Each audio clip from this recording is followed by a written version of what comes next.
Okay, we are in the open. We're in the open music, so we got about a minute and a half.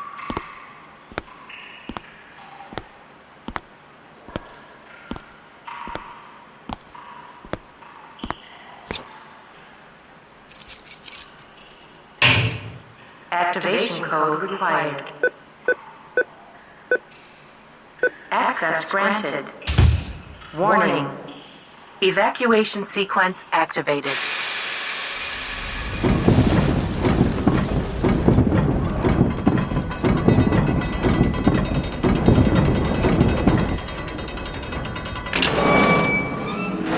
We're back.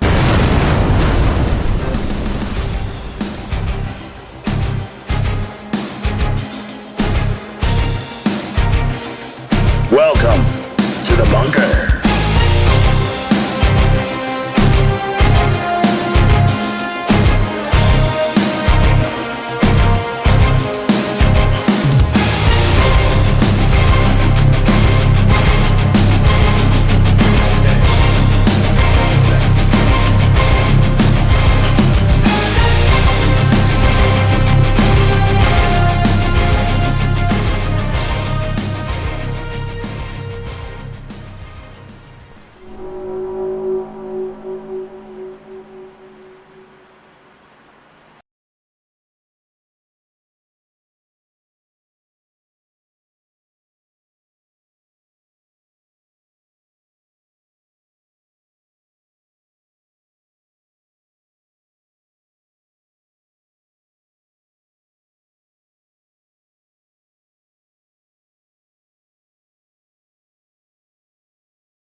house that you're doing, that's a different story.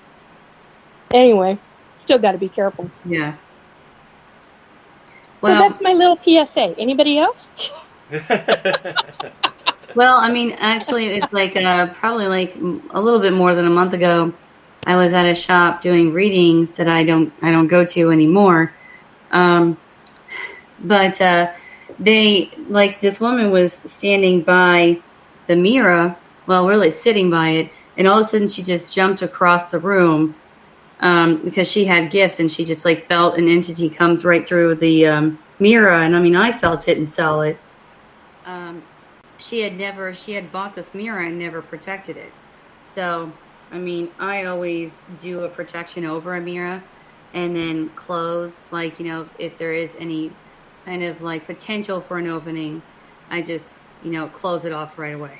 So, I mean, my mirror is open upstairs in my bedroom, bathroom, like that one, the master. But it's protected and only good spirits can come through it. So I'm not worried at all. But, yeah, I can see it. I mean, you just have to really be careful when you take something home. Very much so. I'm very fortunate that I've got a girlfriend who, for years, has bought antique furniture and refurbished or just held on to it and has done really well. She's like, if it's got a bad vibe, she goes, that's one of the things that you taught me is pay attention to the vibes. And I didn't really think about it because I've known her for so long. I didn't really, over 25 years. And so I didn't, she's like, yeah, you're the one who taught me that. I'm like, I did? And she goes, oh yeah. I'm like, okay. So just pay attention to your gut instinct. Even if something looks really good, if the vibe isn't right, don't get it. There's a reason you've got a vibe about it. Oh, there's always a reason, yes. Yeah. Yeah. And a lot of people don't pay attention to that instinct, and it's really important to do that. And it helps later on. I don't buy antiques from a store. And if I see a doll in a store window in like an antique store, I'm like, absolutely freaking not. Freaking screw you people. Well, I'm never buying a doll. What the hell? That's like a dumb. Yeah. Don't ever buy a doll. Once Kayla's aunts found out about eBay, seriously, they have a doll room with probably over 300 dolls, and we do have one that's favorite because she's 4 feet tall, and she has her own little stand that stands her up. Yeah. And we used to put it in front of the kids' room, in front of the door at night. Oh, I bet that would be so evil. Yeah. God. Well, so the kids bought their grandma, June, a cutout of Vin Diesel, and we put that at the end of her hallway. And she started walking down the hallway with all the lights off, and she just started screaming. Oh. Oh, God. Well, I grew up Does it surprise anyone, you know? Yeah, no, this doesn't surprise me. No. Just quickly, no. I grew up with a second mom who was a doll collector, and she never had paranormal. I was always over at her place. I mean, no matter where she was living, she always had a second room because she had to have a second room for all of her dolls. All of her dolls and her album collections, going back to way back, back into the 30s. So yeah, I was very glad when I started making the correlation to how dolls really can have paranormal attachments to them, that she never did have anything. I think she got very lucky because she had, after she passed, her family had quite a collection to deal with, to say the least. Oh, wow. Yeah, that is a thought. After you go, what happens to it? Yeah, exactly. And nobody wants it. Well, for that.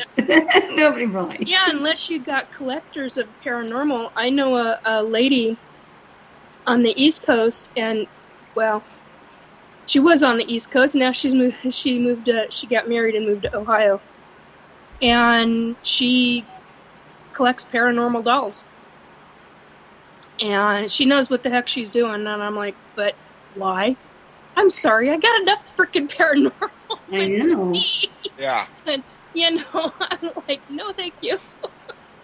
Thanks and a half to me. I'm like, oh. Yeah, like, well, you've heard our story, me and Missy, about the doll. Well, and I really can't say much because if it was a guitar and it had something attached to it, I really wouldn't care. I'm still buying the guitar. Right. Like, I would you see have that. to. Yeah, like it. Number one, the guitar has history. Number two, well, even if it comes with something, maybe they'll play for you too, friend. No. And how many people can say they have a self-playing guitar? Oh, God, yeah. There's a point. Oh, wow. No, I guess not many. No.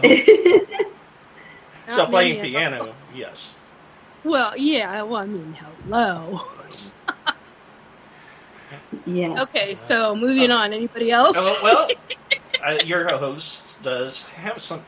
I found something on. I was scrolling through Google this morning, and apparently some teens in Louisiana ran across a glowing Bigfoot. They were celebrating their graduation, and let's see, it was at the Kizatachi National Forest, just outside of Baton Rouge, and the cops did show up, and of course they didn't find anything, but they didn't think the kids had called them out there on a hoax, so they just took them to their cars and let them go. But glowing eyes, and it was 5'11", according to what the kids guessed. My God. Probably based on the trees. Yeah, or their sight line, I guess, judging by their own height. Yeah. That makes sense. I mean, Sasquatch is a different ballgame altogether. Mm-hmm. I mean, you look But he was at glowing? Glowing eyes. Glowing. glowing eyes. Okay. That's I mean- actually so it's eye shine. Yeah. Oh. Yeah, eye shine is, and here's the other thing, Sasquatch, depending upon, if it's got glowing eyes, based on how I understand things, that's usually a Sasquatch that's got abilities. If you've got regular eye shine, totally different ball game. But if the eyes actually glow without light being displayed on the area of where the Sasquatch is, different ball game altogether. So, if they were eye shine, then I wouldn't call it into question. But if it was glowing in the dark, big difference. And a Sasquatch wouldn't do that normally. That means it was making a point. There's very specific reasons why a Sasquatch would do that. So that's something to take into consideration. And you never know, and how freaked out were they? That's the other thing. If they were truly freaked out by it, and the cops were like having to calm them down, then you got something going on. It's a different ballgame if you've got eye shine. But if you got the glowy eyes and those kids are truly freaked out and terrified, big difference. Yeah, I can see that. Yeah. God, I can't think of Lee Strauss and Jackie Harmon have had a situation in the Olympic National Forest recently. In the last 3 weeks, I think it's been now. And she actually had a Sasquatch. They were in a hammock. It's their story to tell. You can go look it up. But as they both talk about it, they were in basically what I call a burrito hammock tent between trees. And they had Sasquatch all night. And they got the entire night got recorded, but the video didn't, based on what they've talked about so far. And go and listen to it. They've posted it on Space.radio. They've posted it on Leon Ander on the Trail. Jackie Harmon's posted it on her Facebook page. And it is quite the story, folks. I mean, it is worth listening to. I would love to have her on the show just to talk about that experience because it was so incredible.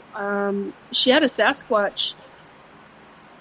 How shall I be polite in saying this? It felt, because the two of them were laying in the hammock type tent, the Sasquatch came right up to the tent and started feeling underneath the tent, all the way underneath her body, and she's got the bruises to prove it. I mean, from shoulder to ankles, she's completely covered in bruises because he was squeezing. He was trying to figure out what's in this hanging thing. And she said she lost her. She freaked out. Is how she put it. She had a full-on panic and anxiety attack right after. She's like, I'm out of here. So, yeah, it's a really good story of evidence, and they're going through the I mean, you talk about scary Sasquatch stuff. I mean, that can be terrifying. I mean, that thing could have done anything to them. And thankfully it was a friendly one.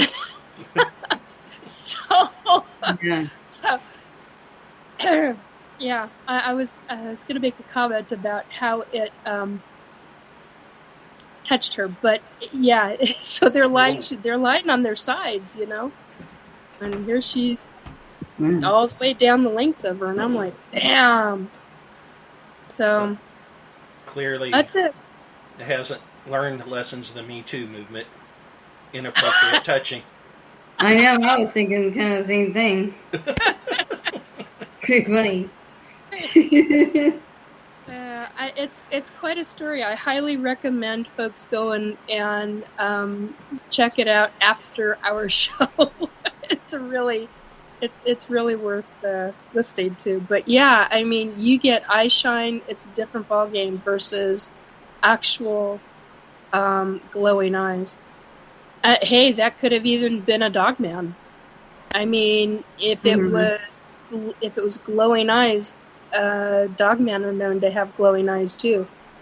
Now that's a bit more frightening. Also depends on what area they were in the United States, because you've got rogue Sasquatch that are typically not so friendly, and then you've got the Sasquatch who don't use their abilities whatsoever, have never been taught or trained, and that's a completely different ballgame altogether. So versus the ones who do have abilities and can screw with the electronics of your equipment and the whole, I mean, they can shut you down just as easily as an ET can, or as certain race. That's one of my pet peeves recently. Certain races of ETs can do that too. So not all. I'm not going to do the lump sum situation. That's a pet peeve of mine. Anyway. So anyway, I'm done dabbling. No, you're doing fine. Your pretend host is over here trying to do about 15 different things, including wondering why he was hearing his own voice in his head, and then he realized, oh, I think I clicked on the wrong button again. So that's why it felt like I was just like, That'll Do do you know it. how many times I have done that to the other people in the studio and they freaked out? Oh God, it's I've listened to so much radio, sports talk radio or news talk back when I paid attention to such things, and they always tell you, well, make sure you mute your right. Of course, that's because of a delay. They build in a 10-second, 30-second delay, so in case you swear. But inevitably, people are driving down the road and they've got their radio up and they hear their name instead of listening on their phone. And so they come to them and it's like they hear themselves on the radio after 30 seconds or so and they're like, oh, I'm on? That's what it felt like. I just felt like I was in this loop. I was like, I can't figure, why am I doing it? I should be able to ignore it, but I couldn't. So, but all good now. So thank you guys for helping me out here. So okay, so we got a couple of topics in. You're doing good. Well, I appreciate it. The rest of the world may not think as much. That's okay. They only have to deal with me this week until the next one. So anyway, so let's see. Who has Robert? Anything that you'd like to discuss? American politics, for example.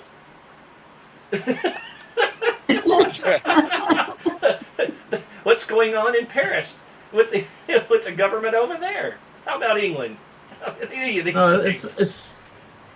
It was strange last night. I wasn't able to get to sleep. I had insomnia, and about 5:30, I think it was 5 or 5:30 in the morning, I was on the phone watching Facebook, and up come one of the map graphics of the weather happening over on the East Coast where I have friends. They're over in Rochester and Avon in New York. And I was noticing a big red patch moving straight over that area. So I contacted one of them, Cindy, and she's a psychic medium too. She does tarot cards and all that sort of stuff. And I said to her, I don't know if you're outside or not, but if you are outside, get inside now. And she responded pretty much straight away saying, I was outside and you know me so well.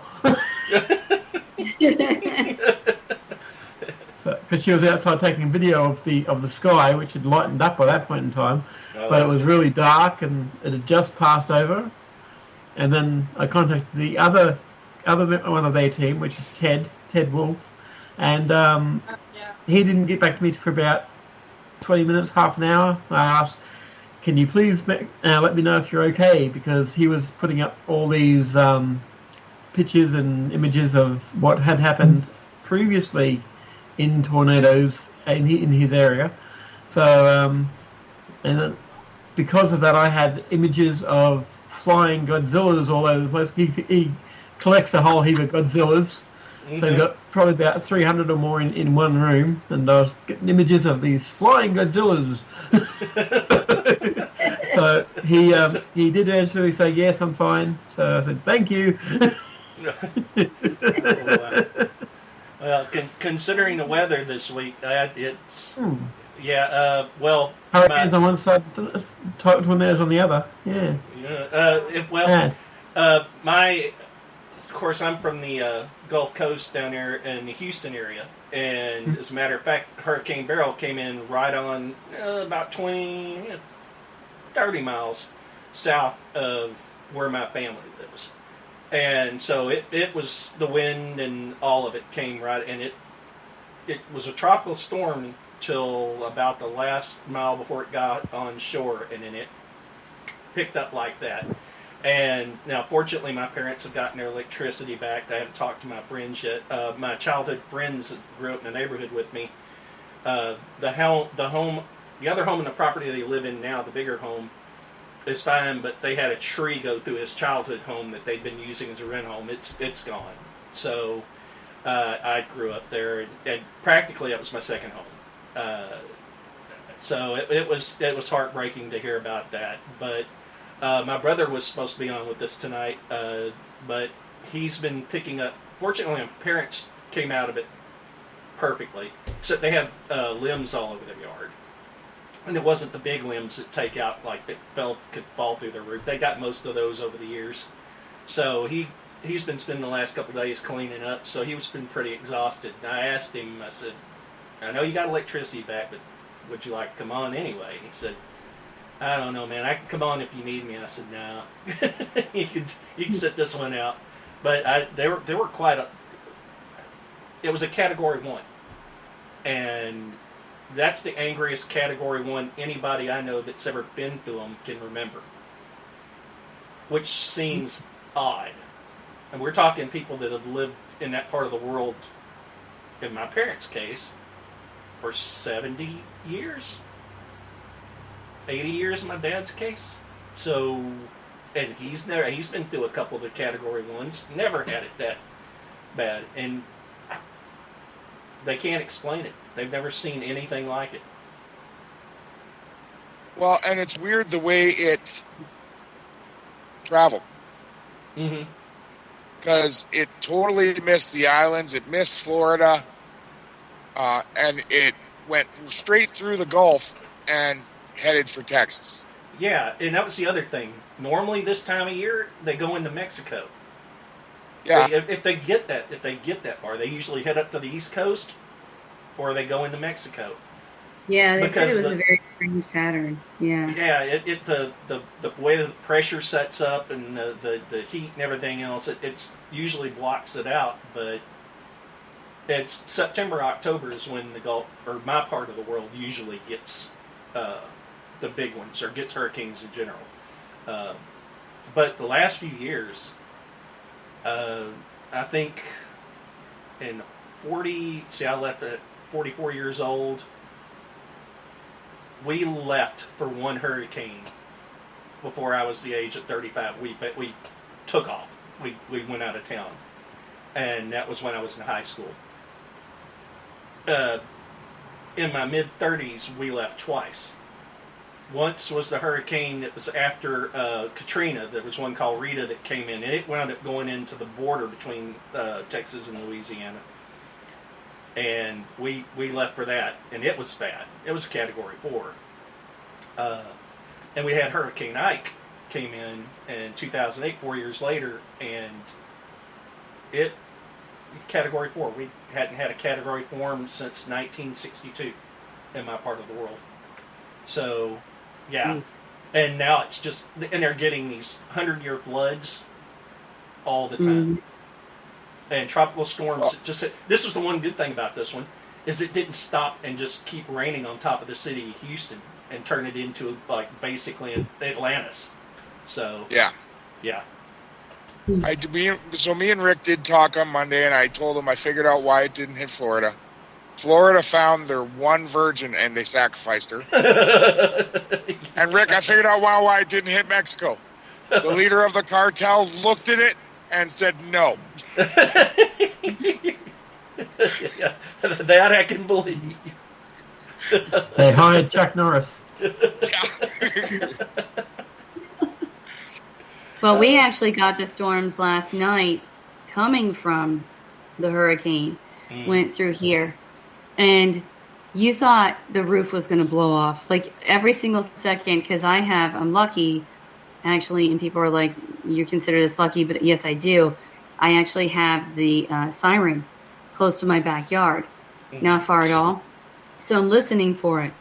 And I'm waiting and trying to figure out, what am I hearing? The siren, or is it the storm? Because, you hear a train, that kind of thing. But there was so much freaking rain that you were like, okay, if it's raining, could there really be a tornado if it's like raining that hard? Yes. It's just crazy. It was passing through, and my husband was doing the radar, and I had just gotten my son to sleep because we've been going just like through a hard family time, so I couldn't get him to sleep really early. But got him to bed like probably around 11:30 finally. And of course he's out of school, so please don't think I'm a bad parent. This is the summer. If you're listening to this later, not like December, it's July. No. So Yeah, he's going to bed, and I'm like, oh God, I just got him tucked in. He has autism, and he's terrified of storms. So I'm like, no, don't get up. No, don't get up. No, don't get up. But then I'm thinking, should I go to the basement? This is really bad. Should we be in the basement? And it was, it raged on from pretty much, like I got stuck on the highway last night. That was terrifying, and was praying the whole time. Got home. That was 8:45. Got home, and it started again at 11:30 to pretty much past 1 in the morning. It was just insane. And then everywhere you went all day today. Did you hear that? Did you hear that? It's like, yeah, that was insane. It was just mega. And they were like little pockets. So a little pocket would go through, then it would be fine. And you're like, oh, okay. All right. And then again, it's like, no. And then the skies would open up, and it's like Noah's flood all over again. So, yeah, it's... I know. I'm like, please, God, stop sending the wrath over my house. My son is autistic as well, and he's in his 20s. He's 22 now. 23, excuse me. He'll be 23 in September. But that was the last message I got from him, was that, you know, because I asked him, I said, you know, like, because I knew that hurricane was coming. I said, you know, it's going to go in below you, but are you going to go to bed tonight? If I were you, I'd just go ahead and go to sleep. He said, no, I don't think I can sleep with it coming. I'm already a little nervous. And I said, well, and see, he lives adjacent to the coast. He's 10 minutes away from the Gulf of Mexico. Now he's out of the storm surge. He's far enough away that he's not going to get any of it, but the winds and everything. And they live in a double wide, but it's a modern double wide, and it's anchored well. And there was no chance of it. And I was concerned. I was hoping my mom would offer to bring him over to stay with them. I'm not sure why. My ex-wife, it's just my ex-wife and my son that live on the property. And, of course, my mom gets along really well with my ex-wife. And so she's like, normally I would think she would have brought her up. I don't know if it was just because everybody was just on their own world or whatever, but and they may have just decided they were going to stick it out. I still don't know officially what happened. And they hadn't gotten their electricity back yet either. I talked to him. He was at a friend's house. He has a buddy that can drive, and had come and picked him up to take him to the mall because they'd gotten their electricity back, of all things. But, so, you know, we can go shopping at a dead mall, but, you know. Yeah. So, yeah. But yeah, he had a chance to plug in, and he'd let me know. Yeah, it was a little scary, and of course he's older now. He's an adult, and he's like, you know, I handled it, but yeah, they never get over that sound, especially. That's just terrifying. Yeah. So you know, he's always been afraid. Like, you know, if you take him anywhere, all he's talking about is his radar, really, and he has actually predicted. Like a really bad one coming in. Oh, wow. I'll never forget because he stuck his hand in. We were in the pool in the backyard. This is about the first year we had the pool, actually. So we just had it put in, and we were in there, and I started to feel the energy coming in. I looked up, and I saw the clouds kind of moving in, and I'm like, uh-oh. I just kind of got off the float, looked up, and I was with just him by myself in the pool, and he was on a float. And he started gathering the floats out of the pool, and he goes, Mom. And he just like stuck his hand up in the air, and he said, we have 3 hours until it's going to hit. And I was like, what? And I knew if I felt it and he said that, I'm like, okay, get out now. And so my husband comes out, and I'm like, this is what he just said. And he checked the radar, and he's like, we really do have 3 hours. So we got all the animals down to the basement and everything. And yeah, I actually have a story about it on my haunted travel blog if you want to see it. Because the spirit even told me, because I got a phone call, and he was like, get down to the basement now. And we got down to the basement, but we're watching the news, like, you know, the anchor, like, lady say stuff, and we saw it go right past, like, you know, when they zoom in, and it said Swales, which is like a road that we live very, very close to. Like, I bike ride on it every day. And, like, this is not good. So we looked at him, my husband and I looked at each other, and then my son just stuck his arm up in the air again. He goes, okay, we're good. It went past us. It's hitting Meyer and in Tip City. And sure as, rain, literally, it was. Like, the woman was like, okay, just this in. Like, it's hitting Meyer right now. As soon as he said it. I mean, nobody could have done that better than, like, me. I mean, he was really good. Ever since then, he hasn't really, like, been spot on like that before. But they know. Like, those autistic children, like, they really know. Yeah. There's something coming in. It's amazing, isn't it? Yeah, it's like God just gave them this, like, energy. But then the bad thing is they fear it all the time. Mm-hmm. So I feel sorry for him, really. Like, even today, because it was still coming through, and I was walking through Kroger, and I said, okay, it's going to be fine. Well, Mom, it's going to come back. It's going to come back. And I'm like, no, I think it's going to be okay tonight. And he was just worried all day that tonight would be like last night. So it's sad. It's kind of sad. But yeah, I don't know if he has done that his whole life, because I'm afraid that's what I'm in for. Yeah. The main thing is that all things considered, the loss of life was, it was bigger than I would have hoped down there, but well, everybody I knew made it out okay. Nobody was injured. Nobody. So that's always the biggest thing is, yay God. It was just, it has caught everybody so flat-footed, and I don't know if this is something that's just, I don't know if the paranormal world knows something about it, or because the storms. Now I know global warming is going to get the blame for some of this, but it's that's where I was kind of going with the Category 1. And nobody remembering it being that, that angry, that aggressive, as far as just the for that level of storm to do that much damage and to be that frightening. And just about just under a month ago, Houston got hit with one. I think this is what we talked about this on the show, because I think Rosella and Nikki were talking about that. Yeah, the tornado went through downtown Houston. And they called it a derecho, which I still don't know what that is, but it sounds like a very big thunderstorm. So, but yeah, so it's just all these weird weather. They called it a what? A derecho? I've never heard that. That's an Italian tornado.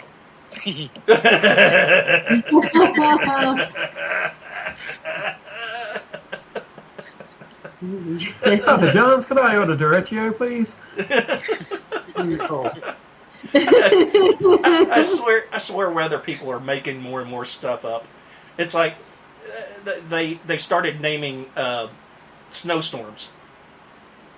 Oh, come on. Yeah, well, the Weather Channel. I don't know if the National Weather Service does it, but I know the Weather Channel's been doing it. And I'm like, are you kidding me? What? Snowstorms.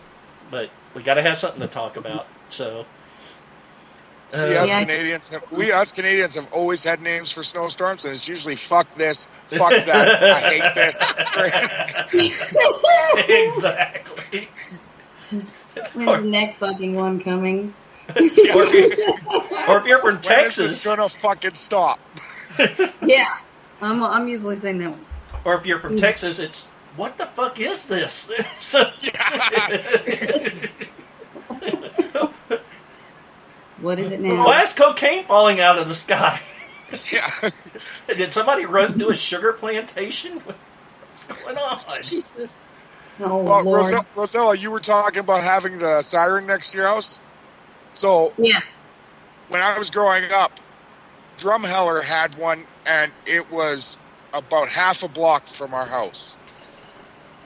Okay. Now, to explain this, Drumheller has not had a tornado since 1905 because it's such a thin valley that it has to, like, there's about 4 spots in the valley. It can start and it will spin there for a minute and die. But they can't come into the valley. They can't leave the valley. And so it's very hard for them to be there. So years ago in like the 60s, they built this tornado siren. The only time it goes off is when we get so much rain that it shorts it out. Oh, well, that's really bad. You're like, is that? Because then it doesn't stop for like 4 days Ooh. because they have to fix the entire system. Oh, Oh Lord. God. No, I've never had anything like that. Well, Cole, But like, you and, it's never actually gone off for a fire for a tornado. Cole, guess you and this Nikki even may have works. heard. Yeah, you and Nikki may have heard about this. Isn't there some town down there around Seattle that's like having an issue with its sirens going off for the dam alert sirens because they've got one, and it just keeps going off all the time, and the neighbors are constantly. They don't. It's not like up here where they do it, as a test. I mean, it's just randomly going off at all hours of the day and night, multiple times a week. And it's driving the townspeople crazy, and they're just wanting. It's like we don't care about Seattle's water anymore. We just want the dam gone, and we want this thing gone, and all your stupid sirens and everything. And of course, I wonder if it's the That'd be bad. reservoir. it's. Because, Go ahead. well, I'm wondering if it's the reservoir for the Seattle, the aquifer. Sorry, thank you. The other side just gave me the proper term. Aquifer for Seattle. Because there's a dam and then there's the aquifer, and then that's how Seattle gets its water. That's part of probably it. Yeah, 'cause It's got to be it because the dam for At Seattle Cooley? City Lights Seattle City Lights. Sorry, is in concrete. right. Yeah, I was gonna That's- say that's quite a ways. It's actually into the mountains. So Yeah, so I'm wondering. I mean, it's been on the news quite a bit. I'm wondering if that's the Snoqualmie. It's got to be because it's aquifer. Paula's saying Nikki Paula's is correct. It's the aquifer dam. Yeah. okay. Yeah. Yeah, and I don't know where that one is, but So, yeah, I know that they're not happy about it.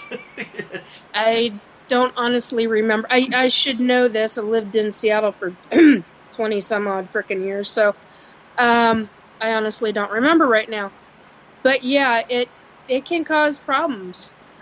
I mean, so me and my dad were laughing. Like for the last 2 months, we've been laughing because everyone's saying we're going to be in a drought. Yeah. And I took a picture today on the way here and showed him. Yeah, we might be because there is a lake on the top of Snoqualmie Pass. Yes. That lake is dry. Holy! Ooh. That's Yeah. Ooh. Here is like. Do you know how deep? Do you know overflowing. how deep that lake is? 30 Holy feet. crap. Yeah, it's 30 feet, but it's over, I would say, 25 square miles. Yeah. Mm. And But it's 30 that feet means- deep. And yeah, it's dry. Damn. Man, that means not only you're looking at the wildlife, you're looking at wildfires being horrific in that area. So you're talking before you get to Lake Easton, correct? Yeah. I Yeah. know exactly what lake it is because you've got mountains all around you, and I just don't remember the name of the lake. It is a gigantic, it's like a long, it's kind of almost like a long tube lake in a way. Yeah. It's got a slight curve to it when you first start seeing it because you're literally on, I was going to say I-5, that is not I-5, Nikki, like I-90, I believe. Yeah, I-90? it's I-90. And it's the off to area right- where they... off to the right They've been side doing- when you're driving eastbound. Yeah, and on the left side, they've been doing construction on the road for the last 40 years, and it should be completed by 2135 or something. Because, fuck, they're never going to stop that. No, they're not, because they're dealing with rock slides and crap, and that means that the oh god, up in those mountains. See, my family used to camp over there all the time, every summer when I was a little girl, and so everywhere from Icicle Creek all the way beyond Cle Elum, all the way Okay. into Yakima, because I have family in Yakima. I got cousins in Yakima I haven't talked to in many years, but yeah, it's quite the thing. I mean, if that lake is dry as a bone, that means we're in trouble. Yeah. That's a big frickin' lake to be dry. I mean, So, people you know, need to like, grasp what this really means for Washington. Holy shit. it was 105 degrees here today, Yeah. but the kids are going tubing on the Icicle River on Friday. Woohoo! That's a great river. Oh my god. Okay, so, watch out for rattlesnakes going through camp. Oh, I'm not worried. This is back in the day. Watch out for Sasquatch, because there's lots of Sasquatch over there. And they're the good ones. They're the unless they're rogue, but the Sasquatch over in that area are typically, I mean, pretty friendly in the grand scheme of things, unless you come upon their kids. I can't think of what they call them. Their clan of kids. I just don't remember what they call their families. Anyway, yeah, I mean, usually pretty easy going, but if there's that big of a drought over there, Cole, they may have bugged out. They may have gone deep underground. I can tell you, if Sasquatch shows up at camp and reaches for the floof on Saturday, me and him are going to fight. I don't care. That shit's mine. There's a guy I know who over on the east, Pennsylvania, I think he's in, and the Sasquatch, he brings lots and lots of bacon for the Sasquatch. Because that's what he's like, we want bacon, man. That's what we want. So he brings lots and lots of bacon whenever he goes. I don't think we're going to actually, I don't think we'd ever have that much of a chance of seeing him. Yeah. Where we are, because you're not deep enough in the woods. Well, yeah, this campground. It's a beautiful little campground, except for one small detail. It is literally right beside the highway. Oh, I know right where you're at. Yeah, we're at SWAT campground. Yeah, I was. Mm-hmm. Oh, no, Nikki, we have reviews of our family at this campground, like on Yelp. Right on. Because that. Like the review for SWAT campground on Yelp says, it's a great little place to stop for the night, except for the second weekend in July, because there is a crazy family that will not let you sleep. That was my family back in the day. And they're not wrong. No. I brought a full PA system, and we are doing karaoke Friday night. Right on. And then Saturday night we have a 42-page songbook of campfire songs. Right on. Oh God, we used to do stuff. Well, not quite to that extent, but we used to do all sorts of. Oh yeah. It's going to be a good weekend. Yeah. Right? And luckily we can still do fires. Oh, you can. Wow, that's huge. Yeah. Even though it's the fire danger says high, designated fire pits are still allowed. So, wow, big deal there. Yeah, as long as we keep them low, and as long as we don't start them till like 8:30, 9 o'clock, because otherwise we'll burn our skin off. I mean, hello. Oh, and that's a great area too, because it has a bit of an echo range. Yeah, and so her family has been going to this place for the last 65 years, every second weekend in July. I invited King 5 News and the North Kittitas Tribune to come out and have lunch with us on Saturday. Nice. So I hope hopefully they'll show up. And then we've got the Kids Olympics happening Saturday morning. with like tug of war, and then we're going to do an adult cornhole tournament and a cribbage tournament. You got quite During the the day. group. Wow. So we're expecting this year about 250 to 300 people. Yeah. But like right now we have about 80 there, I think. Yeah. And it's Right only on. Wednesday. It's So- only Wednesday. Is there any blackberry bushes wild in the area? No, Yeah.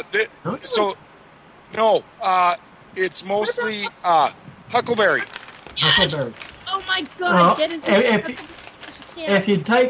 if you had taken along a cast iron pot, you could make up huckleberry cobbler, because that's what we did when we were in Oregon, outside of Oregon. We were at a campsite. One of the guys brought along his big cast iron pot. He did the base of whatever the bottom of it is, and then we went out and picked up a whole heap of the blackberries along the train lines. And, well, this was blackberries for us, but huckleberries, yeah. So we had blackberry cobbler at the camp. Huckleberries make great wine. Huckleberry. My uncle, my great uncle used to make. Was famous for it in the family. Huckleberry wine, blackberry wine, and that's where they would get their huckleberries. Okay. And I had an uncle that made wine. It was completely clear. It was the best shit on earth. Yeah, it was an extremely potent stuff. And you could run a space shuttle engine off of it, I'm sure. Well, Probably. our snowmobiles used to run off of it. That I have no doubt. Just be careful that if you're going to go fishing, that you don't catch a huckleberry fin. Oh, God, Robert. This is when I need that soundboard. Dun-dun-dun-dun. Yeah. I think Robert just won worst dad joke of the year.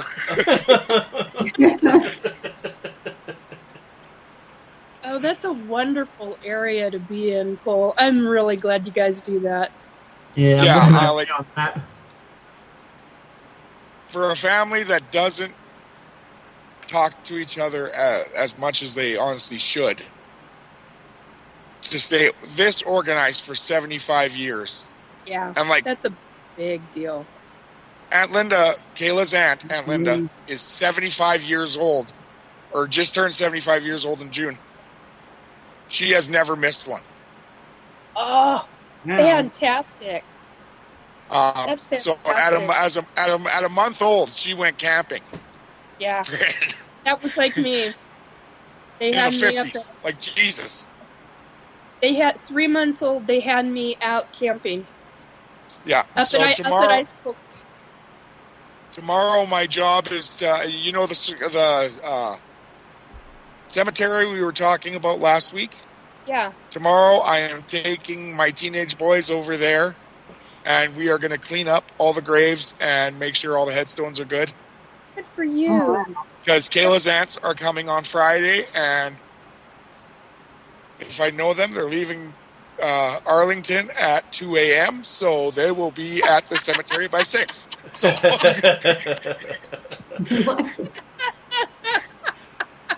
That sounds Right. vaguely familiar. yeah, so they just want to beat the traffic. Yeah. But it's going to be At the heat. yeah, because my favorite aunt of Kayla's is unfortunately in that cemetery now, Oh. and so we did get her a headstone, but when the one we got, it's made out of a more porous material, so I got to go make sure it hasn't deteriorated too much. And so we'll clean it up and make sure they're all good. I got a bag of cement to create a headstone on the spot. So actually, half of them are that. Yeah. And like these guys went all out. Like they used PVC pipe to create columns for the headstones and everything. Kayla's grandparents, their headstone is like that. But that was when we actually buried in coffins. Now we're cremating. So between Kayla's grandparents and her Aunt Dondi is in between them in urn. So she has just a little stepping stone headstone. Yeah. So we ordered one from, I believe it was Amazon or somewhere, that's made out of marble, and we're just waiting for it to come in. Nice. So, because we did actually get one for Kayla's Uncle Chuck that is a real headstone, and it is made out of marble, and we carried it from the roadway about 40 feet. I was going to say, that's going to be a hell of a haul. Yeah, it was. Friend, by the end of the walk, about 4 of the kids probably said, fuck him, I'm glad he's dead. No.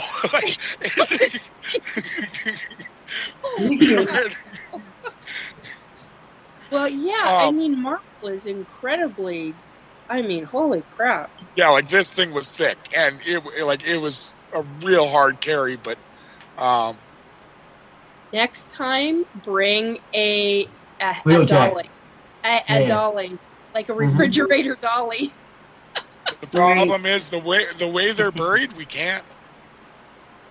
The way everyone's so scattered in there, it's too hard to get a dolly between them. So you kind of just have to step like very gingerly and try and lift over them. Oh man! But it did work out.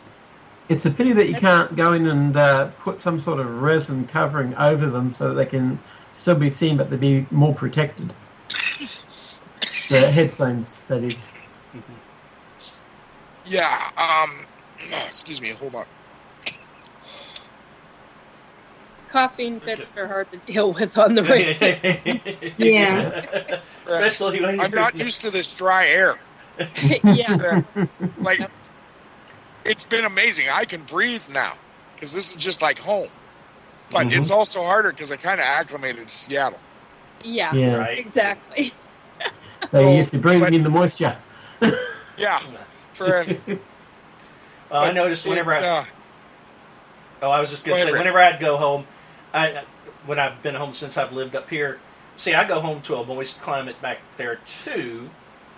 The problem is it's a different kind of like foliage. So I get down there and I stayed down there a month. The one time I went, and 3 weeks the last time, and both times I'd get sick. Right about the first weekend, I'd be miserable with sinus and coughing and hacking. And then about the time I'd clear up, I'd get on the dumb plane, fly back up here, and it'd be just and then it'd be about a week, and right back into now I catch all the foliage from here. Hey, we missed you. So that's how I am when I travel into different specific states. That's exactly how I am, and it's all because of the pollen. I mean, the different pollens, the different trees, the different grasses, and the different animals, or the animals in different conditions, and it makes a significant difference when you're coming from an environment where you're used to moister weather, so to speak. It versus dry or really dry and dusty. So anyway, yeah, it's been really bad the last few weeks. Yeah, I'm not gonna lie. I don't think it has anything to do with the grasses because we bought all our marijuana in Seattle before we came here. Oh God, Cole. Yeah, only Cole. That's the second time. So we've been getting ready for this trip for the last 2 weeks. Well, yeah. And I think out of any store, including like Walmart or the grocery store, the pot store is the one I've spent the most time in. And by the third time, the guy was like, "Do you think you got enough this time?" And I'm like, "Well, I don't know. We'll buy it to 80 people. Yeah, like, friend, we don't do this often. Leave us alone. Oh, God. Yeah, I know a number of So, folks that way. So how's the karaoke going to be? Wee. Well, okay, during that, I have to stay sober. I'm not allowed to touch alcohol. I'm not allowed to touch Designated driver. weed. Nothing. Designated DJ. Yeah, Friend. that'll do it. Because as soon as I touch that stuff, alcohol I'm fine with, or I think I am. Friend, I also think I'm hilarious, but friend, I don't know what other people's opinion are because I don't listen to them when I'm drunk. But with weed, I can't stop. I can't stop giggling. So I won't even be able to announce the next singer. Like, it's not gonna work. Fred, That's me. That's how we're all quiet. right? Fred. Oh, crap. So, but I had a question earlier. Yeah. Mm-hmm. The kids in Baton Rouge. Baton Right. Rouge is in Louisiana, right? Right. Yes. Yeah. Yes. Is marijuana legal in Baton Rouge? Everything's legal in, well, in Louisiana, everything's legal. It just, Or, like, did they legalize pot? you know, I kind of think they did. Because just simply based on track record, I can't imagine that it's not. No. But unless they have some kind of deal with Texas, some kind of like, we don't want to tick them off because we kind of like their old blue hairs coming over to come gambling at our casinos. So, yeah. I'm not saying that they didn't see Bigfoot. What I'm saying is the glowing eyes part. Mm-hmm. There are other cases, and it's people who were on some sort of drug versus their friends who weren't, who have a Bigfoot encounter, and some of the ones that are on the whatever they're on will see where they have seen an animal with glowing eyes, and the others that were sober didn't. They saw the animal, just no glowing eyes. Yeah, I just checked it. It is illegal. It is illegal. Recreational consumption of marijuana is illegal in the state of Louisiana. Yep. Shocking. Actually, I'm legitimately shocked. Well, depends. Again, I think it depends on what part of Louisiana you're in. It's sort of like, I think the greater New Orleans metro area, I think everything goes, but I think the rest of the state maybe a little bit more uptight. Herbs go. In Louisiana, there are certain herbs because of different religions there. Yep. So there's all sorts of things that can be used for recreational purposes. Well, yeah, like I know Louisiana is the only state that's allowed to have true absinthe. Really? Guess where I'm Yes. going? Well, My son and I are absinthe snobs. It's love because it's absinthe. part of the Creole religion. The right. culture. Yeah, So, that and actually makes sense. because they use it in their prayers, so it is legalized there. Whereas every other, like, I tried to buy it here when I came down from Canada, Ugh. and I bought a bottle, and The I stuff was they like, sell "What the here, hell is this?" the stuff they sell here is fucking pardon me, is ridiculous. It's stupid. Not even. I had a girlfriend. Okay, so in the mid 1990s, I met a lady who was, and if she hears this, she's gonna start laughing. So I got to be careful what I say. Her family was very well known in Hollywood, and she was like, "Oh, honey, no, I need to teach you about. We she goes, she started looking at this herb that I was growing, and my naturopath was talking about, oh, this is great for migraines. You've got migraines. All you need to do is cut the leaves off and cut the stalks or the heads off, and you can use it for your migraines. And I was like, oh, great. Well, she comes over and she goes, Nikki, do you know that's the main herb that they use for absinthe? And I went, what?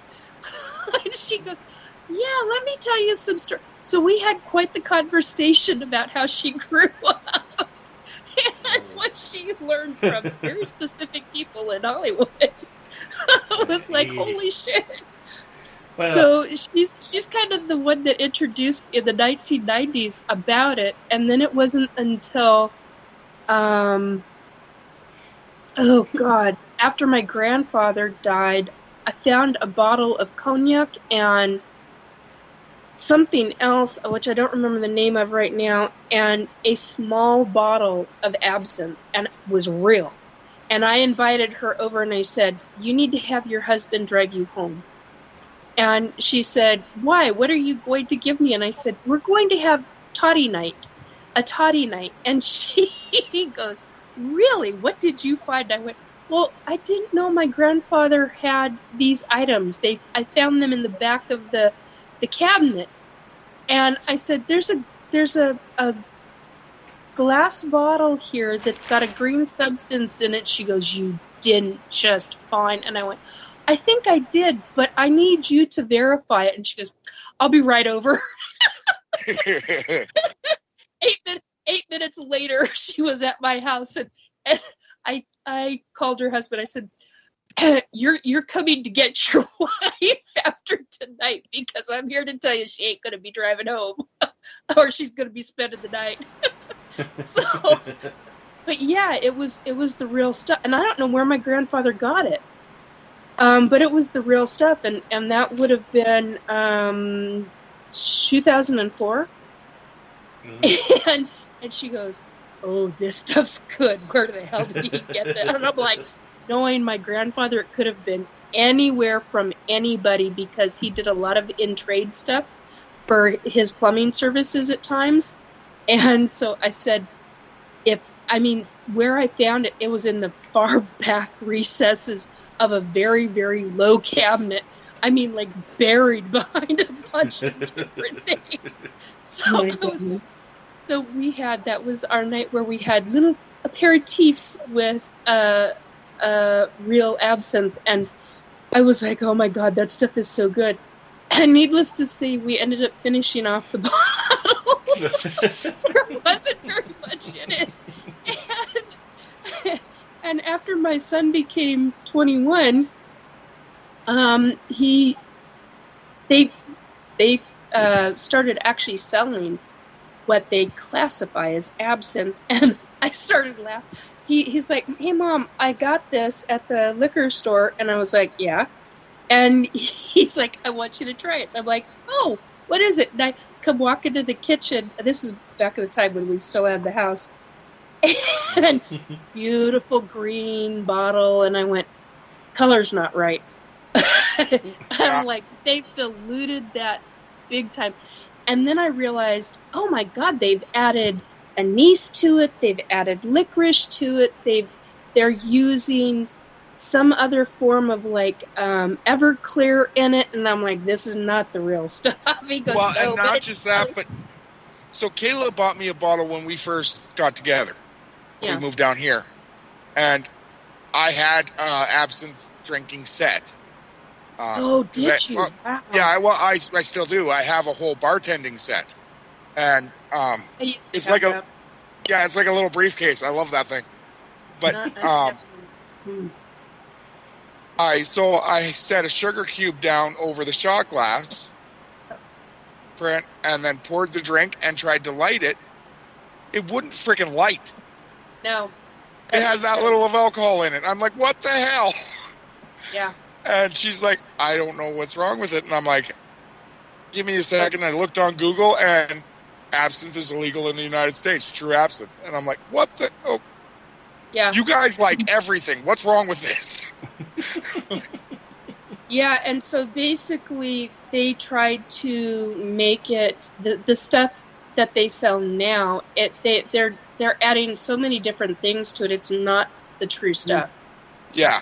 I mean, You just if you gotta grow drink the it straight. plant, yeah. I mean, if you grow the plant, well, and if you mix it, it's pretty tasty. But it's not the real thing.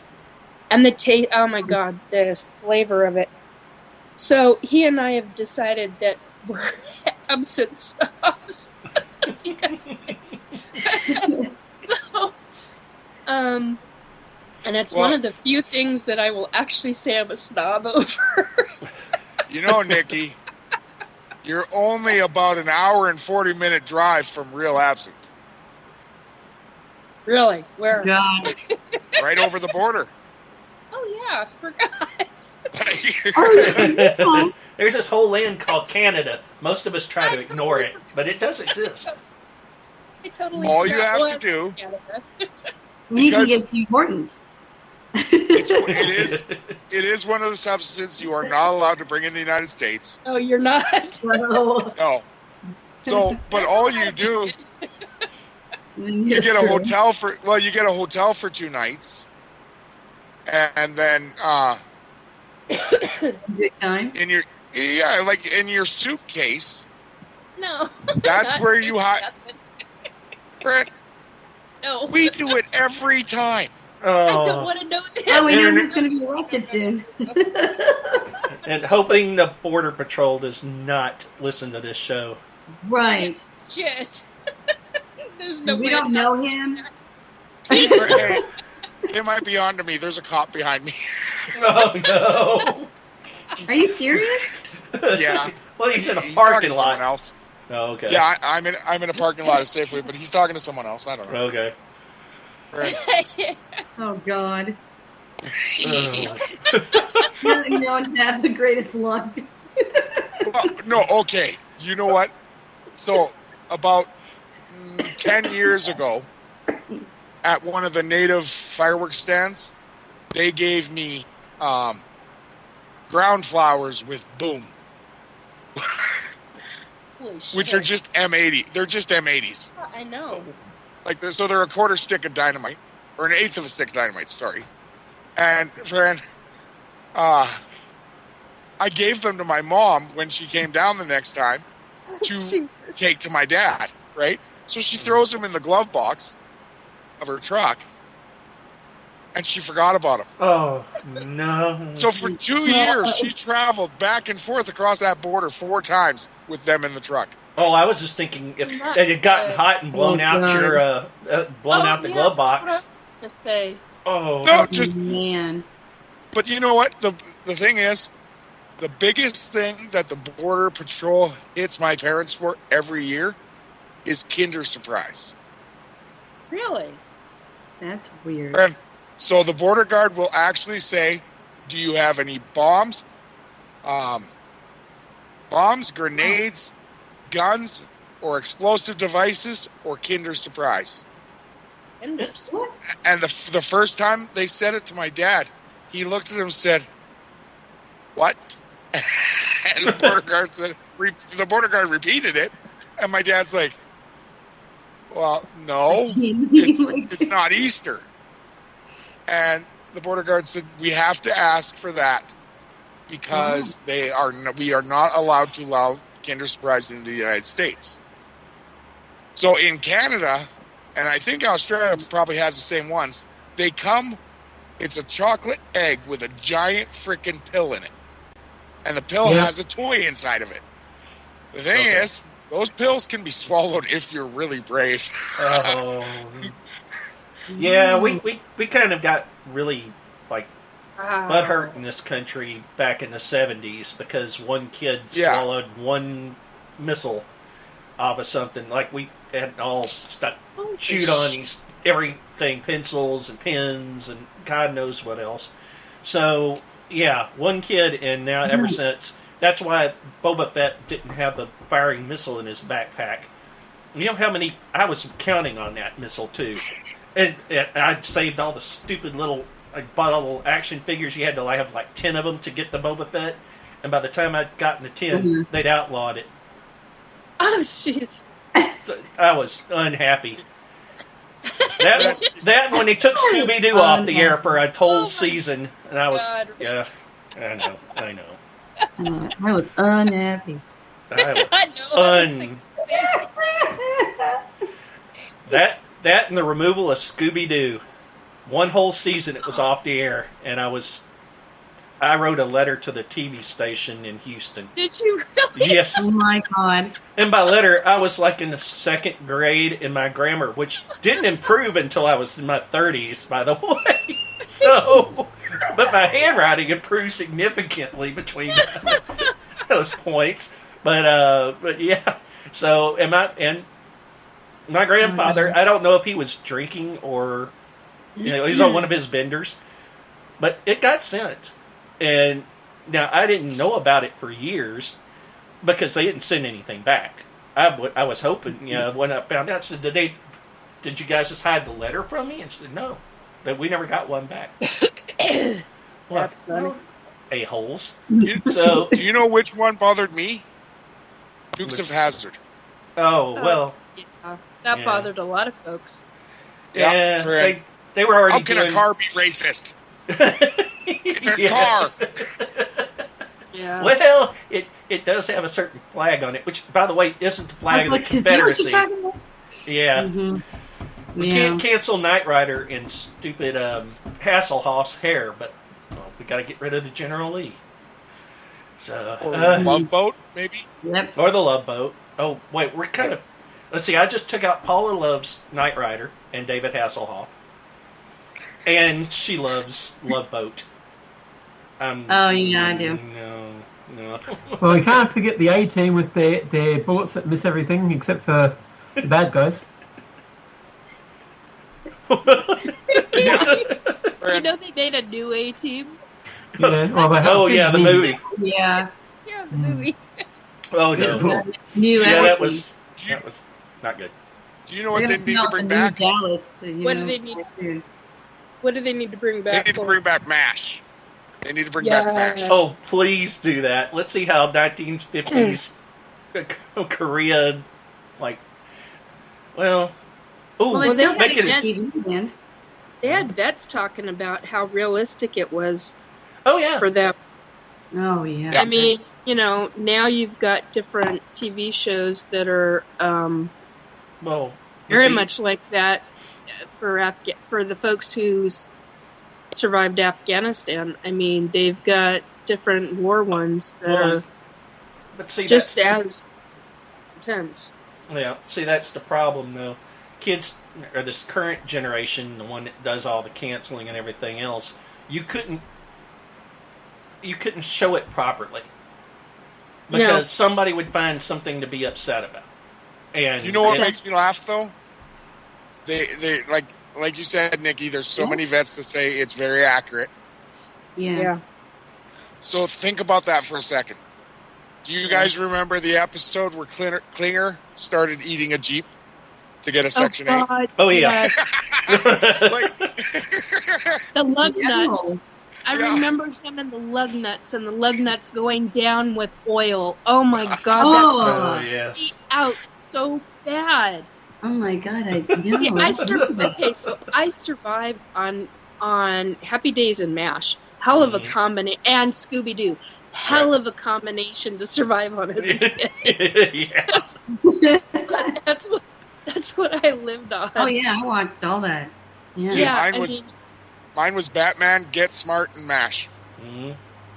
Yeah, I remember Get Smart. It's been a while, but yeah, I do remember that. Yeah, Greatest American Hero, Automan, because it was still on at that point in time, and Manimal. Manimal. Manimal. That was only for one season, right? Yeah. But One or two. Okay. So Yeah. it could change into an animal. Yeah. Well, yeah, it was an interesting concept. It was ahead of its time, but Anybody remember Sequest? Oh yes, Yes. I do. used to Oh, I watch was it. in love with John. Got scared of it. They need to bring that back. Yeah. A new Well, version of they kind of went off the rails when they sent them off to an alien planet, and that's a totally different ballgame. Luke Skywalker got involved, and Or Oh, Mark God. Hamill. oh my god, I forgot. Did you about give him that. a hand? He couldn't spare one. Right. Wow. Topic: ETs and community misconceptions, or ETs and the ET community or ufology community misconceptions. How about that as a subject for the moment? Sure. You are not going to lie to me and tell me that they don't like Reese's Pieces. No.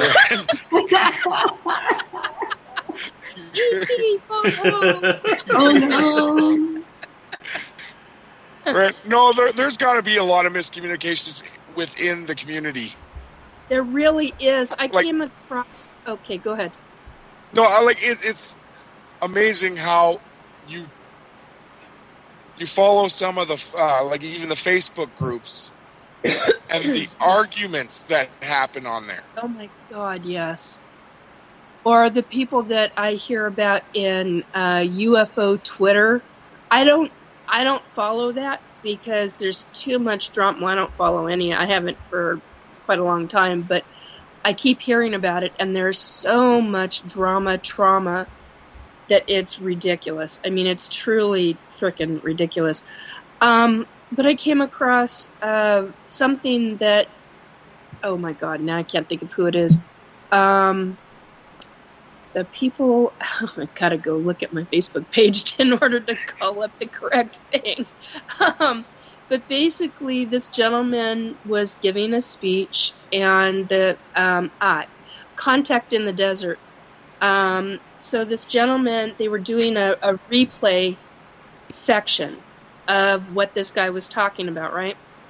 And I'm not going to name the gentleman, but he classified all ETs as lumping them into one. They're all this and they're all All one that, set. and they all lie and blah blah. And I just went.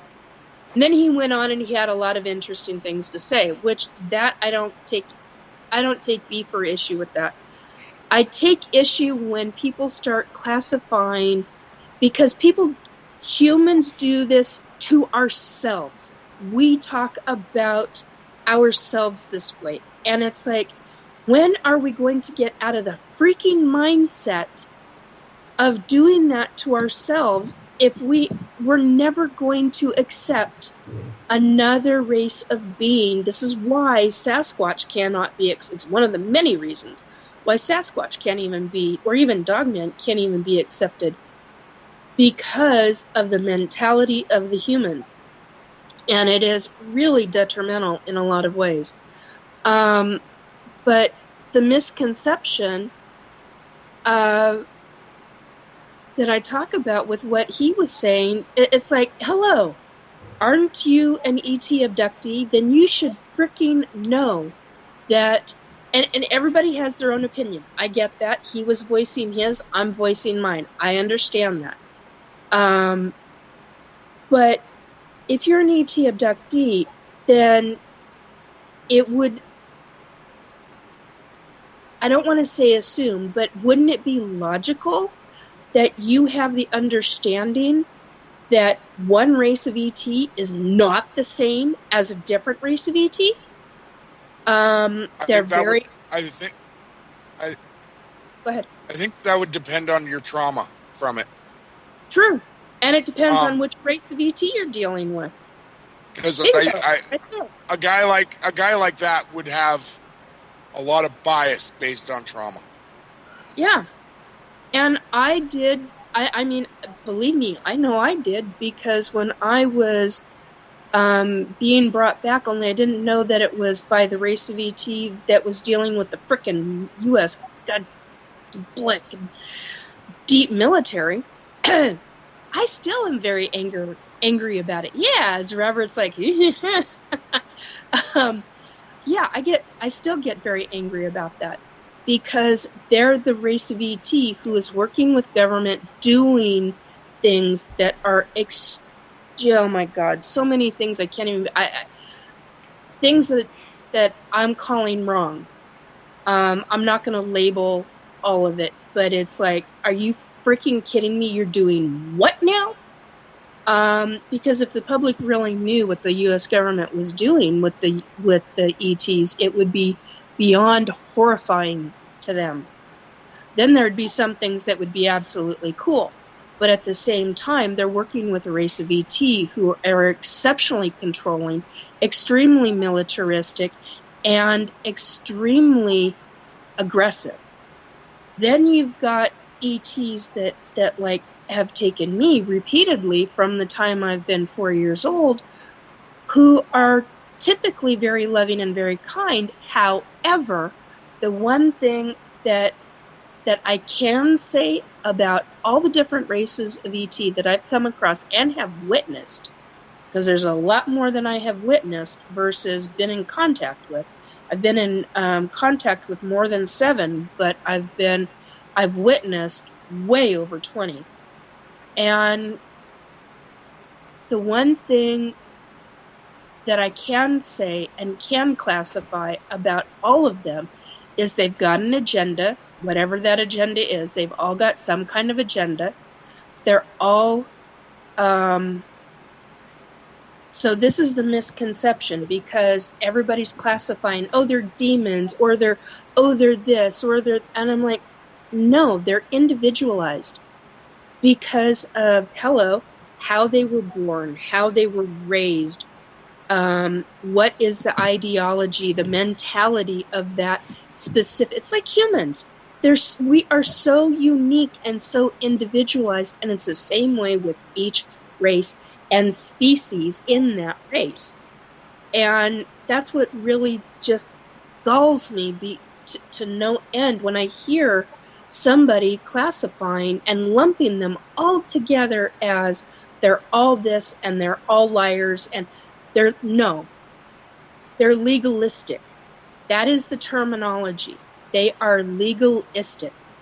And that's the only human word that even remotely comes close to classifying many different races of ET, but not all of them.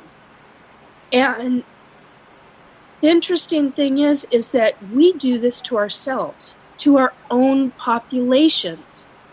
And there's so many in our own history, in Earth's history, that it's appalling that we do this. And now we're doing this to the... And I'm like, oh my God, somebody smack him. I get very frustrated over hearing that kind of misconception. And that he's actually talking about this to a huge group of people. I'm like, it's just very frustrating to me. And there are so many misconceptions in the ET abductees and in the ufology community itself. And then you get the misconceptions in the general public and then even in the media. So... Well, a lot of it you got to remember, this is not I'm unusual. A very different person. Well, yeah. But you're also... This is humanity. Or at the very least in this country, this is... I mean, we fight over sports. Just the silliest, stupidest things in the world that you think... And you'd have people that will stab one another because they're wearing the jersey of another team at your team's building where they play a sport at. So that there's this misunderstandings, and there's all these different things within the UFO community and alien abductees, and this is just sort of our world, and it's only gotten worse. And before, I would say the past, it was probably just because it was just either the popular Christian views. Oh, these things can't exist, and the government says they don't exist. And now you may have a lot of people, demons. Right, or they're demons. Or so then you have, now it's like you have a lot of people that believe in UFOs. Matter of fact, it's probably the majority. But the question is, okay, well, have people been abducted by aliens? Do aliens Did they actually get here? Or are we just dealing with aliens on other planets that haven't gotten here yet? Because the universe is a big place. I mean, and on and on and on and on. So, sorry, Nikki. Yeah, it really does. No, you're right. It really does go on. And it's very frustrating because if we're doing this in our own human population, how are we going to be welcoming to the ones who are not aggressive, who are wanting to make nice, so to speak? You know, they want humanity to open up their consciousness more and to be more aware. And it's very frustrating for somebody like me who has witnessed so much different types of races of ET, let alone being around certain ones. And I get that I'm even a novice in this. I mean, I understand that.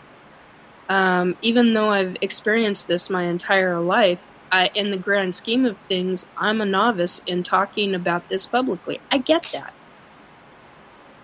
You know. Yeah. But I just find it very frustrating.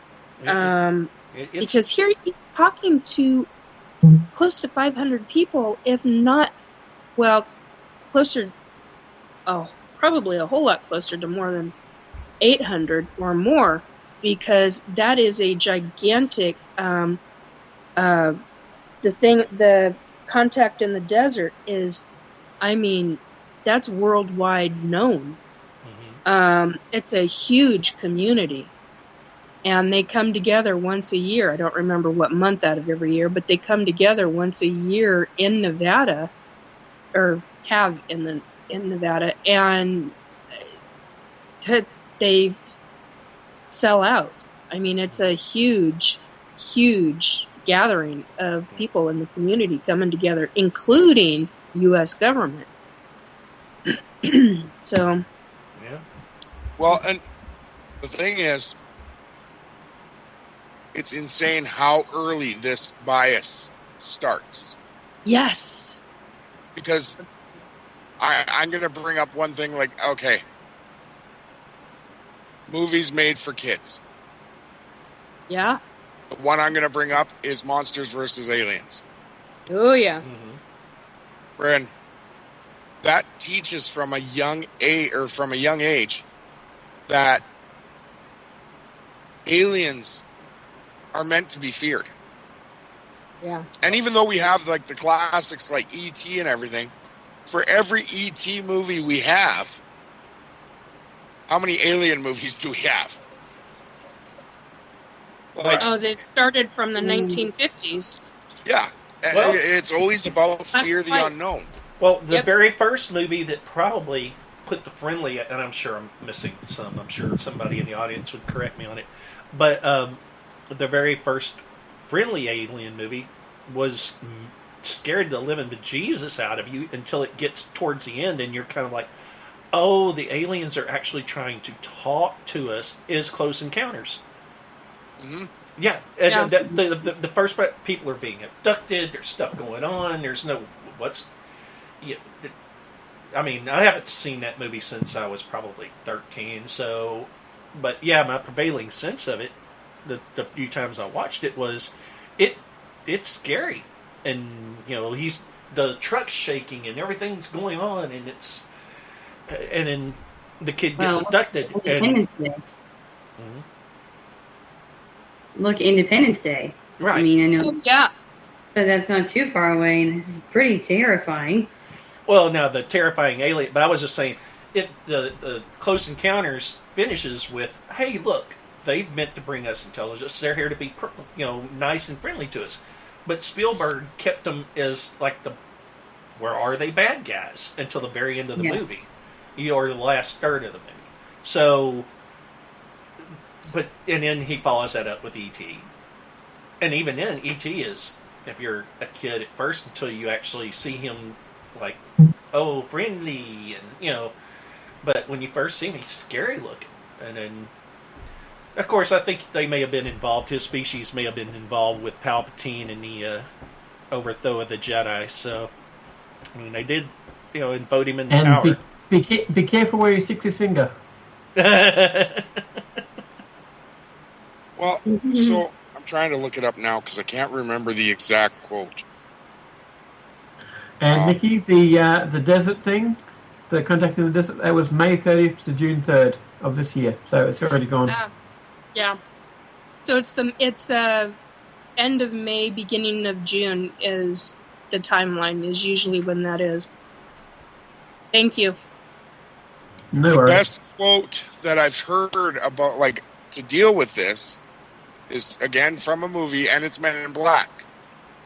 And it's when Jay says to Kay, people are smart, they can handle it.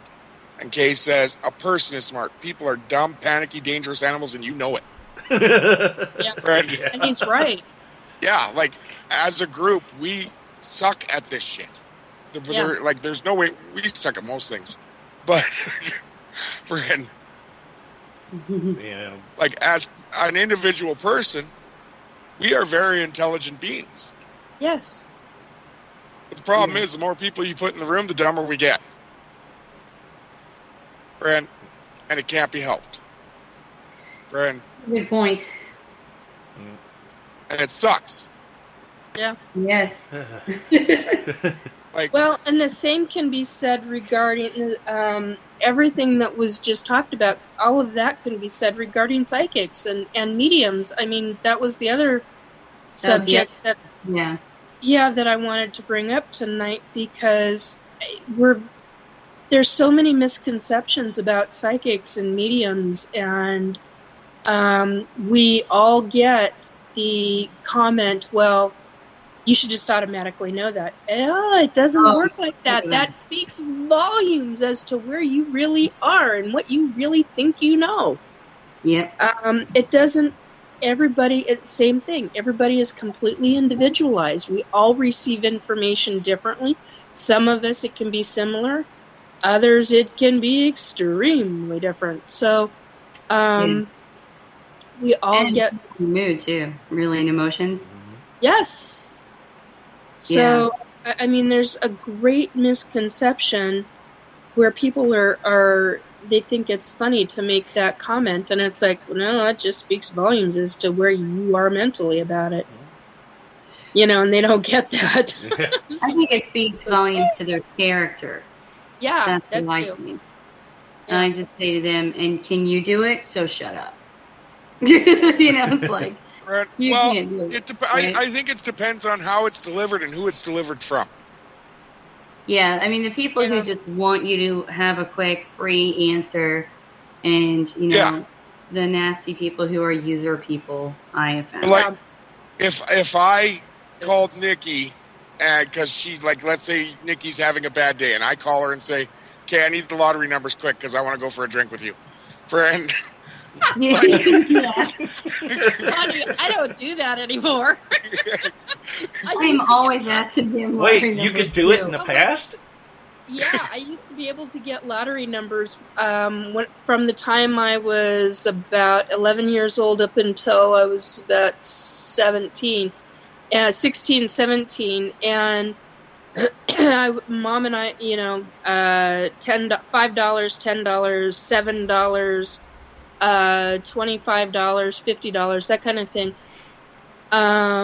And my mom was like, you got to do that. And I'm like, no. I mean, I did it for us for supplement, because we were really, really, really poor. Right. And back then, and it was just really difficult. I put a stop to that, because around the age of, somewhere between the age of 16 and 17, I went, no, this is for self. This is, and one of the things that got implemented into me from the other side is not only how dangerous that is, but you cannot do that for yourself. It is incredibly detrimental to the karma. There's so many different things to it with the other side and the person's soul.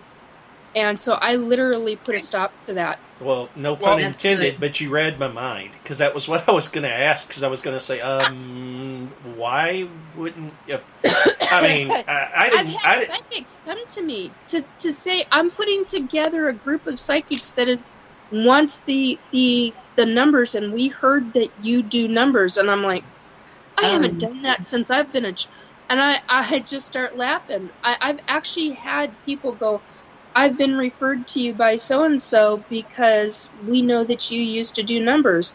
I'm like, I put a kibosh on that hardcore. I mean, I put such a kibosh on that now, so that now it's really difficult for me to do it, because it became too easy. That is the first red flag. And it's a major red flag. I had a can do it, but I won't do it. It's gluttony in a way. I just it very much is, and that's the first thing people ask me too. It's like, that are not good people.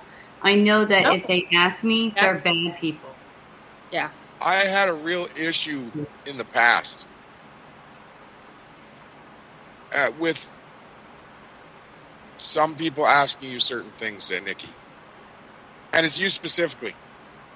Because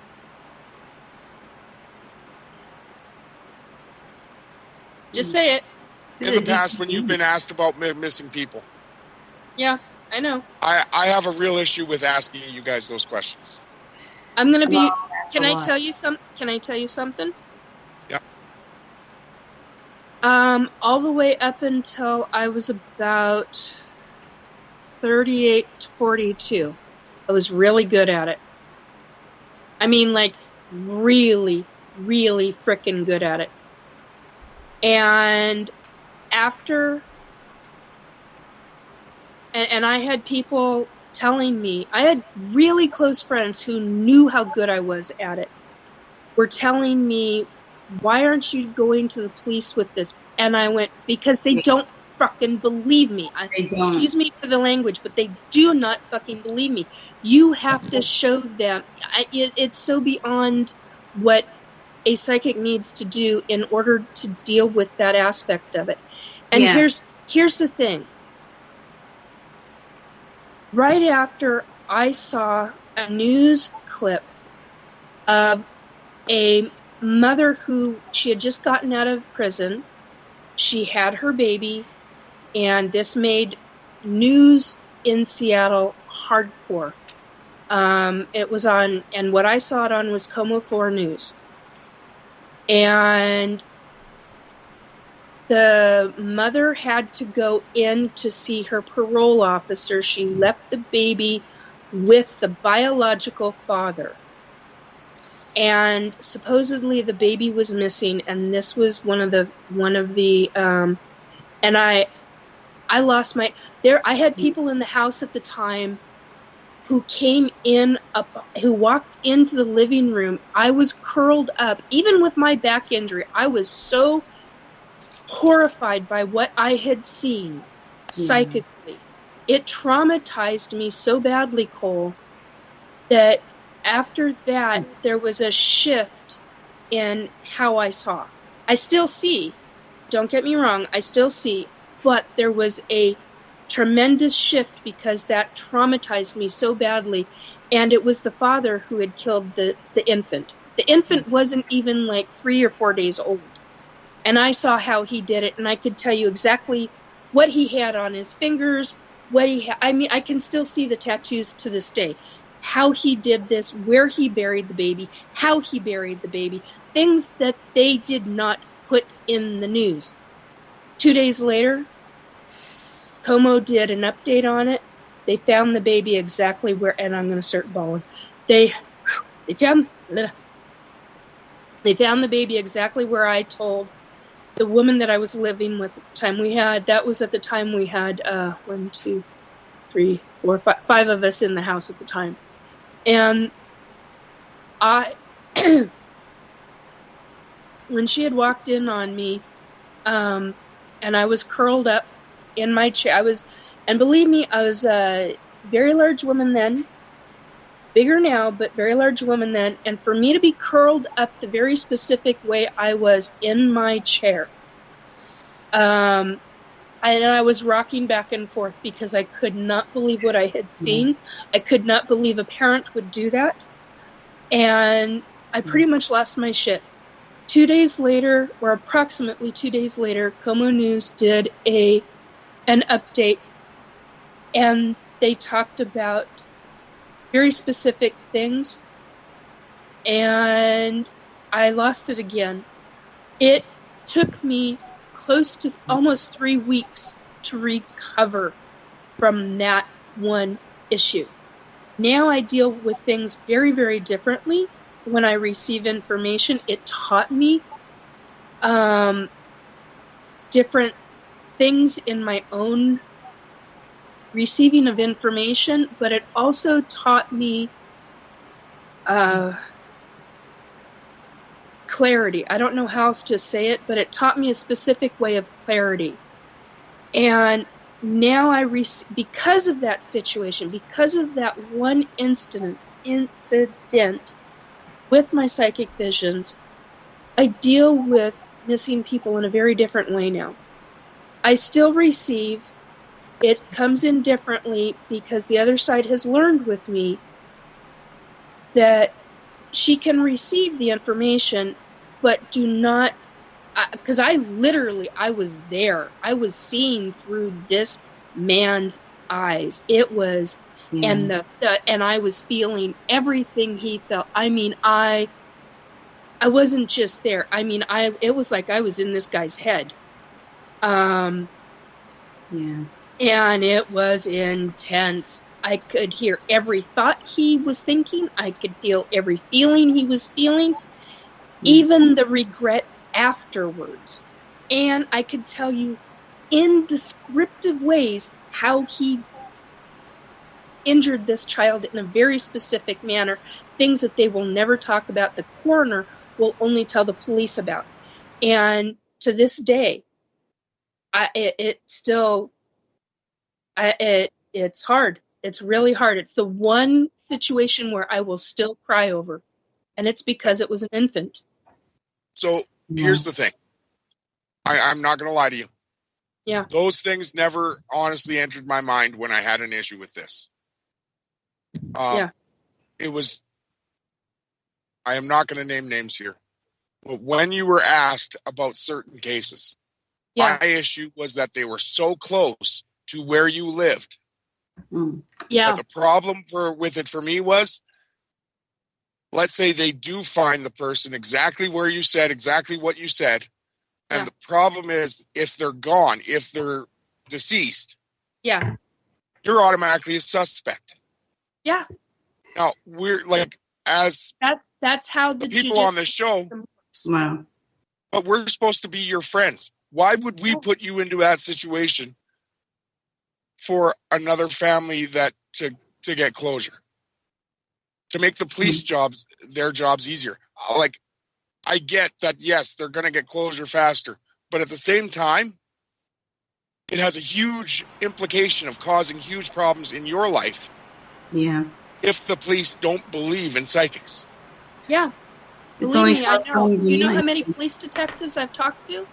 Retired police detectives, retired FBI agents. Well, I only talked to one retired FBI agent, but I've talked to a number of retired police detectives. One, unfortunately, is now deceased. God, I loved her. She was just a wonderful lady. And she was in ufology, and oh my God, I could go into stories about her. But anyway, and they have, all of them have told me they're not going to believe you. Even if you put all the information into, and this is what all of them talked about this, and I am going to surmise this because all of them essentially told me the same thing. Even if I put it, all the information that I received psychically, put it into a concise one-pager, put that in a manila, and they all talked about the manila envelope. That cracked me up no end. Even if you put it in a manila envelope, put it on their desk, they open it up, and if it doesn't fit, and all talked about this. Mhm. If it doesn't fit in what they have now, they will not look at it. They'll rip it, and it'll go literally in the trash next to their desk. And I really freaking lost it when I heard that, because look, there was a situation with a woman who a spirit who came to me, and she didn't know how I worked or how I operated regarding my abilities, and she's like, I want these guys. I want them caught. Well, come to find out, and Robert knows this case very well, because I've worked extensively with Robert and a couple of others, because we all got different pieces of the information, and a lot of it. And I still have all those notes. I still have it written. I've got parts of it typed up, parts of it still in journals. And the police dude, I actually got hung up. I got hung up by a police detective who basically told me I was shit and hung up on me. And we're not going in that direction. And I'm like, okay, but if you... And they've got a serial killer on their case. They didn't want to hear that. They wanted to go after one specific... And I'm like, you're not dealing with... And when I talked to a profiler, a retired CIA profiler, he basically laughed at me. He's like, well, tell the other side to give you... And he went into license plate, street addresses, and I just looked at him and I said, you don't have a goddamn clue about psychics, dude. And I just turned around and I walked away, because he didn't have you're a goddamn fucking CIA fucking profiler, and you pulled that shit with somebody who's got information. And I was like, oh, you're... They don't care. They just want to get rid of They don't give a shit. They don't give I've a shit. actually worked with three police cases, and I won't do it anymore because of everything you're describing. But the last time, this family was treating me really bad. They brought me in Mansfield, actually, and treated me very badly. And then they wrote me recently when they finally found the body. I was like, my vision was cut off, and it was to protect me. I was supposed to go home. They weren't paying me enough. I have, children to get back to in my own life. And it was a 2.5-hour drive. And they were the trash of the earth. So it was like these families who just don't care. And the person who was missing he's in hell. He was such a horrible person. This person had been in and out of prison. Like, he was in hell, and this family's trying to find him. And it was like the angels didn't care about finding somebody who was bad and helping this family, because they were part of the bad, of why he was bad. I get emailed that I'm awful. And I was like, no, you know what? I don't see you finding the body, so whatever. You don't even know me. It's a total stranger. People are just jerks. It's the same jerks who ask for lottery numbers, because it's all about me. And if you think about it, it's all selfish. All the problems in the world start because someone's selfish. I swear. Well, and that's honestly how I felt this was. To ask you to implicate yourself. Well, I never thought about it that way myself. But yeah, it is. That is really a good point. Very scary. And I don't have anything. I mean, I had another psychic come to me who brought a mother of a missing woman based out of Texas, and Robert knows this case too. And the psychic is a narcissist. He's not he's got abilities, but he's got I met one of those. He's got true demons. He's got a true demon that he has allowed into him, and is using dark energy and all this other stuff on top of everything. But the woman that he brought to me, I started getting information, like really deep information, and now she's making the rounds again, and I'm like, she is the one who hired the fucking hit on her own daughter. Are you kidding me? Get the hell away from this woman. I even said, I've told certain people, I can even tell you in her house where the evidence is, but nobody will fucking listen to me. And No, I'm they like, won't. it's evidence brought to her by the killer, and it's like they won't fucking listen to me. They'll just turn around and say, well, you're the cause of how can I be the cause of this? I didn't even fucking know about this case until and the daughter came to me and said, Nikki, stay out of it from now on, because she goes, in her version, she goes, I'm in purgatory. And when she said she was in, and when she came to me, I was like, who the hell is around you? Because I couldn't see them. Come to find out, it was a form of dark angels that had surrounded her. And this is what I realized a couple of days later when I started asking the other side. And it was a couple of, well, it wasn't just a couple, it was a few dark angels around her, because she had been doing evil with her mother, and she decided that she was going to stop doing this, and her mother said, oh, like hell you are, and basically put this hit out on her, and so she had somebody murder her daughter. Well, I don't have the fucking evidence, it's not upon me, but yet it's in her own house, and yet she's raising her grandchildren, and I'm like, oh my God. See, this is the kind of shit that you receive as a psychic. You can't do shit over because the authorities will not listen to you.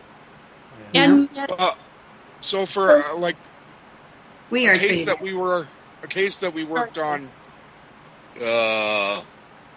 almost a year ago. Yeah, I would say. Talking about.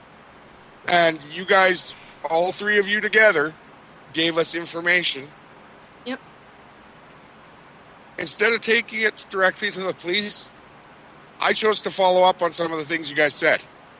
And I went and looked myself. Mm. And then I figured you would.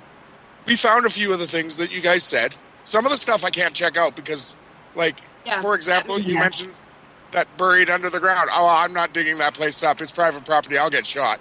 Fuck that. No. Exactly. There was a culvert that you guys mentioned to go check out. Yep. And so I did.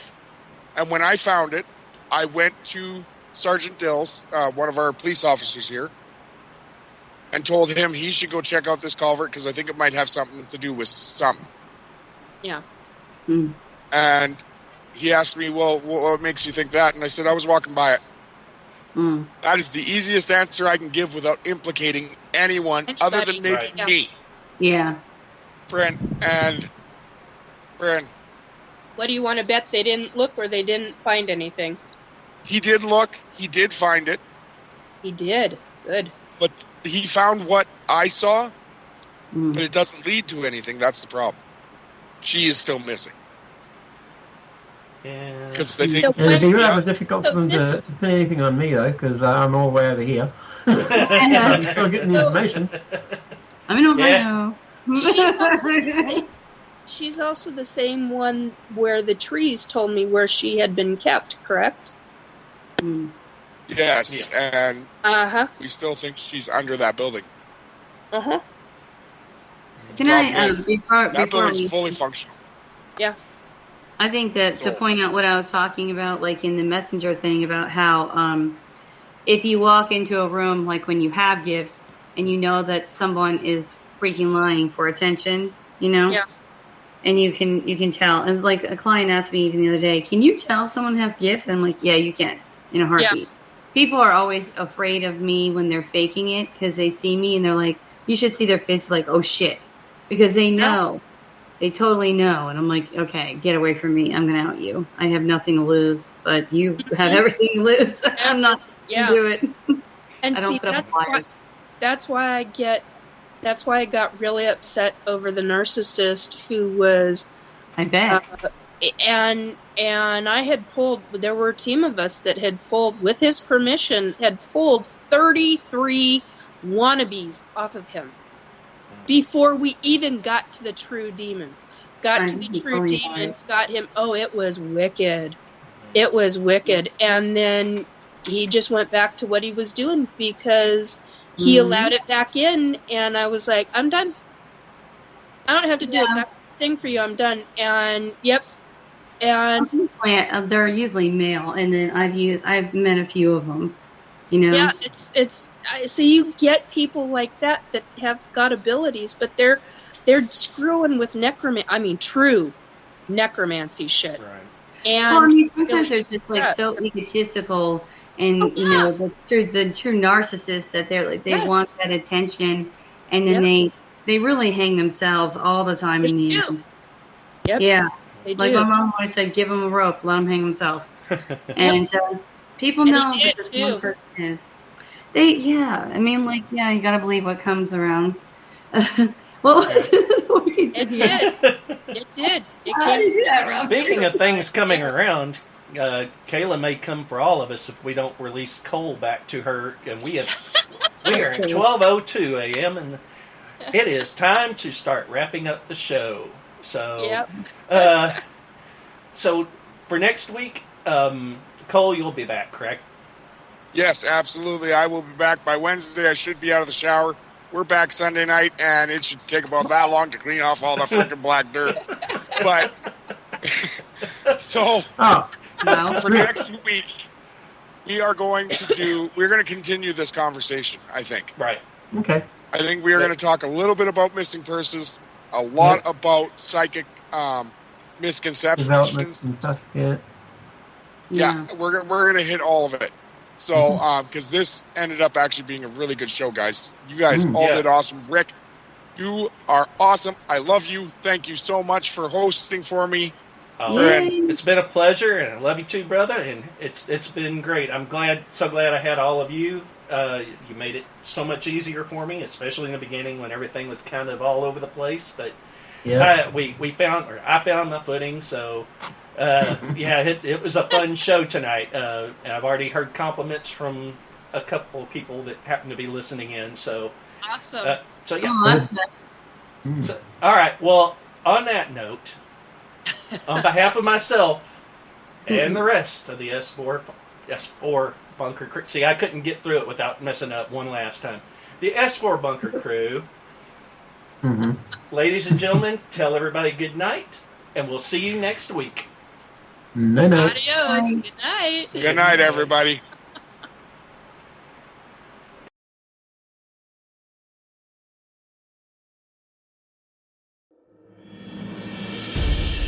Data transfer complete. System malfunction. Please evacuate immediately. Program terminated.